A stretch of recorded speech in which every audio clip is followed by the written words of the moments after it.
ท่านกูดศรีไสยวงศ์เจ้าของสวนมะพร้าวน้ำหอมก็ได้แสดงความรู้สึกดีใจและประทับใจเป็นอย่างยิ่ง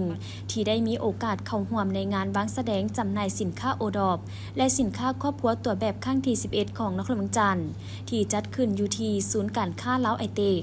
ซึ่งงานนี้บ่เพียงแต่เป็นโอกาสในการเปิดตัวผลิตภัณฑ์ของสวนมะพร้าวน้ำหอมตู้กูดให้แก่สาธารณะแต่ยังเป็นแรงบันดาลใจในการพัฒนารวมทั้งการเฮ็ดกิจกรรมของครอบครัวให้สืบต่ออย่างต่อเนื่องและภายในงานครั้งนี้เพิ่นก็ได้นำผลิตภัณฑ์หลายอย่างมาวางแสดงเส้น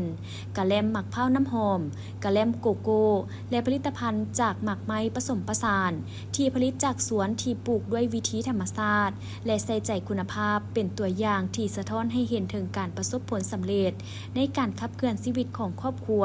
โดยการพัฒนากสิกรรมในชุมชนสบายดีมื้อนี้บ้านสวนมะพร้าวน้ำหอมกุกูดมาลงบุตรที่ไอเต็กเนาะที่ว่ามีมะพร้าวน้ำหอมจากผลิตจากสวนของมะพร้าวน้ำหอมนะที่เอามาลงบุตรจากไอเต็กแล้วก็มีหลายผลิตภัณฑ์หลายอย่างเนาะที่อาจจะมาลงที่ว่างานไอเต็กนะงานวางแสดงของสินค้าไอเต็กผ่านการเปิดมาแต่วันที่1ฮอดวันที่ฮอดวัน5มื้อหลังจากก็คือว่าการตอบรับของลูกค้าก็ถือว่าได้ดีหลายเพราะว่าคนก็นิยมกินกับมะพร้าวน้ำหอมนะก็ถือว่าได้ดีหลายสมควรนะคิดว่างานครั้งนี้ดีเพราะว่างานครั้งนี้จัดขึ้นมาก็เพื่อให้ส่งเสริมให้คนชาวเกษตรกรของเรานะได้มีโอกาสเอาสินค้าทุกอย่างเข้ามาในงานเพื่อมาวางแสดงเพื่อมาโชว์สินค้าผลิตภัณฑ์ต่างๆของคนลาวที่ว่าชีมือของคนลาวสร้างขึ้นมานะก็ถือว่าก็ดีหลายนะที่รัฐบาลจัดให้ทุกแบบเดี๋ยวนี้ถ้ามีการจัดแบบนี้นะทางกุ๊กกูจะเข้ามาตลอดเพราะว่าเฮ็ดให้สินค้าของเราหรือว่าเฮ็ดให้ส่วนของเรานะให้คนรับรู้หลายขึ้นและให้สินค้าของเราให้คนได้กินหลายขึ้นแล้วก็ถือว่าต้องเข้าร่วมให้ได้